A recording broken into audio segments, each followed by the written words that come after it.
Hello friends, welcome back to the farm. I hope you're doing well this week, and as always I trust that the Lord is proving himself faithful as you seek him day by day throughout the week. Just had time to film you a short encouragement for the week and bring you an encouragement from the Word. As always, as God has been sharing with me, I hope to be able to encourage and share with you. And this week I'm actually coming to you from our greenhouse. It's such an incredible time of year as stuff is growing, everything's green. We have baby chicks in the barn, calves being born. It really is an exceptional time of life, and a time that we find both exhausting but also really rewarding. And it's actually one of the things that has been striking me this week had to do with fruit, and it's actually been in regards to a tree that we were preparing to transplant. And while it doesn't show up great on video, I took a few pictures that I want to share with you. And that tree that we were transplanting to a new location was a fig tree. And it brought to mind a passage in which Jesus spoke of a fig tree. And this is what Jesus had to say in Matthew and chapter 21. It says this: "Now in the morning he was returning to the city. He became hungry.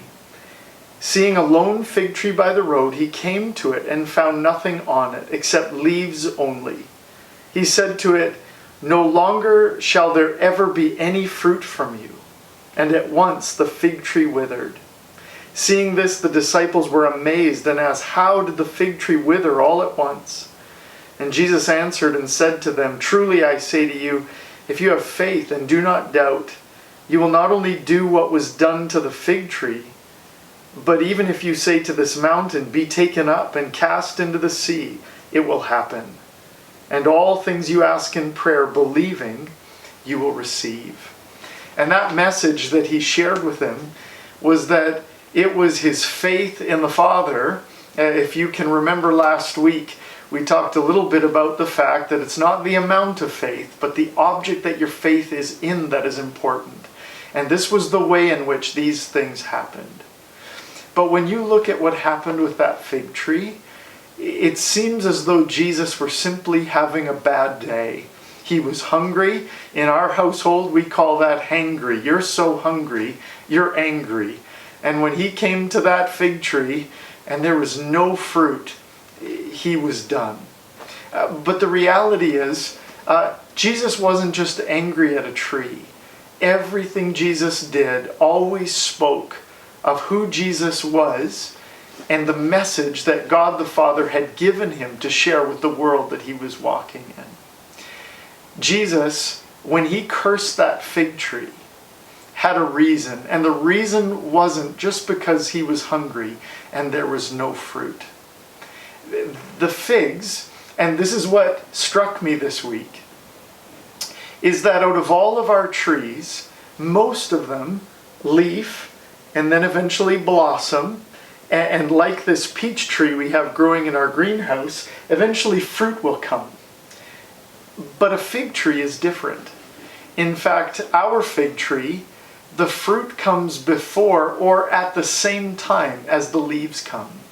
The fruit is evident and the leaves open as the fruit is born and begin to shade and provide for that fruit.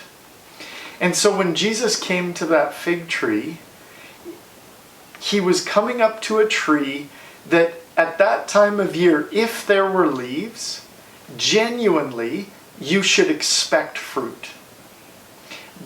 But when he came to that tree, even though it had all the evidence of a tree that was bearing fruit, it had none. And it spoke of everything Jesus was saying, not only in that moment, but in the moments to come. It's actually a few short chapters later, in chapter 23 in Matthew, that Jesus says this. He spoke to the crowds and to his disciples, saying, "The scribes and the Pharisees have seated themselves in the chair of Moses. Therefore all that they tell you, do and observe, but do not do according to their deeds, for they say things and do not do them. They tie up heavy burdens and lay them on men's shoulders, but they themselves are unwilling to move them with so much as a finger. But they do all their deeds to be noticed by men, for they broaden their phylacteries and lengthen the tassels on their garments. They love the place of honor at the banquets, and the chief seats in the synagogues, and respectful greetings in the marketplaces, and being called rabbi by men. You see, that fig tree spoke of a group of people like the Pharisees who were full of leaves. In fact, everything about them spoke of people who had a relationship with a living God. And yet when God looked at them, there was no righteous fruit to be found. It was these people that Jesus would later call whitewashed tombs, beautifully painted on the outside, but nothing but death on the inside. And it was a reminder to me this week as we were preparing to move this tree and I saw this fruit coming out at the same time as these leaves. And I was reminded how often in life we can put all our effort and all of our strength into the things that look like fruit, but aren't the real fruit that belongs to God. We can sing the songs, we can pray the prayers, we can attend meetings and do the readings, but if God's not in the midst of it, we miss it altogether. And this week, I was challenged to actually take time and to think about the things, like those whom Jesus warned about, the ones that prayed loudly so others heard them praying, or gave so that others saw how much they gave in the offering. And yet we also saw in those same moments when Jesus saw the widow put a few small coins and asked the question, who gave more? It reminds me actually of our time when we helped to run the Bible school, and just how often we were brought into meetings, often at students who were not seeing eye to eye. Often we were called into meetings in a girls' dorm because people were taking too much time in the bathroom and not respecting other people or leaving enough time for them to use the bathroom.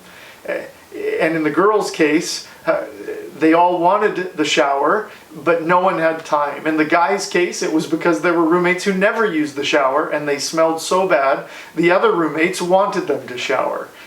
Tells you a little bit about the difference between guys and girls, doesn't it? But as we began to sit down, I remember distinctly one conversation in which we said, listen, we could make a schedule and make 5-minute time slots, and we could make it orderly, and we could make sure everybody got time, and we could legislate proper behavior.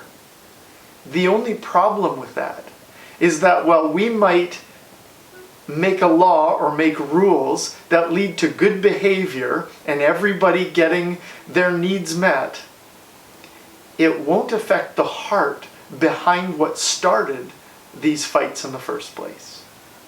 At the beginning, at the root of it all, was selfishness. Not looking out for another's needs before your own. Not listening to another's concerns. And while it would be easy to come in and make rules to legislate proper behavior, it would be empty or worthless if we didn't find a place that affected the heart. If we didn't find some place where there was the fruit of God coming in and dealing with those things. And today, God's reminding me that I need to put my effort not in the leaves, not in the things that other people see, but in the fruit that belongs to God that is deep down inside. It's actually written this way to the Colossians by Paul. He says, if you have died with Christ to the elementary principles of the world, why, as if you were living in the world, do you submit yourself to decrees such as do not handle, do not taste, do not touch, which all refer to things destined to perish with use, in accordance with the commandments and teachings of men.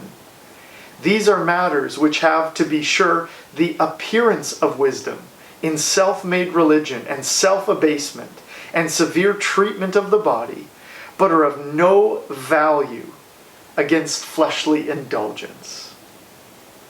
Paul goes on and says this in chapter 3 of Colossians, "Therefore, if you've been raised up with Christ, keep seeking the things above, where Christ is seated at the right hand of God. Set your mind on the things above and not on the things of earth. You have died, and your life is hidden with Christ in God. When Christ, who is our life, is revealed, then you also will be revealed with him in glory."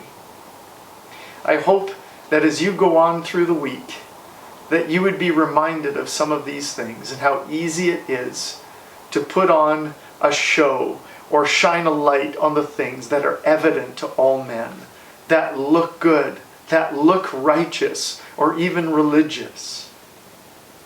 But God sees right through it all and looks to the heart. That God is longing for the fruit that comes from him alone. I hope that our church would be defined as one, a group of individuals, however broken, on a journey, not shining a light in the community that simply speaks of people looking at God, but a group of people intimately acquainted, growing from the inside out, who don't just have leaves and then barren sticks underneath them, but a group of people bearing fruit. And that fruit is the peace that passes all understanding, a self-control that defies our own ability. It's a wisdom that comes from above, and it's a strength that comes at times when we feel so weak.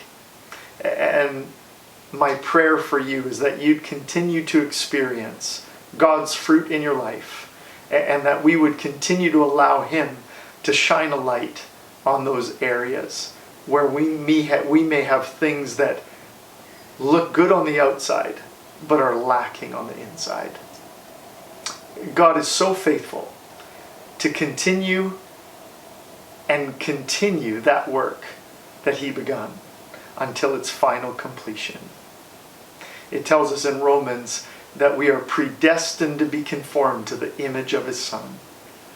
However hard the journey may seem today, we can look and long for the day when we are like him in every way, when we see him face to face. Praying for you, as always, and looking forward to that day when we can see you, and it sounds like those days are getting closer and closer, and for that I'm grateful. But until then, we'll look forward to continuing to communicate and to share, and I hope that again you're experiencing and hearing from the Lord as you listen for his voice day by day. Remember, he's always speaking. We need only keep our ears tuned and listening. Have a great rest of the week, and take care. We'll look forward to seeing you and hearing from you on Sunday. Bye for now. God bless.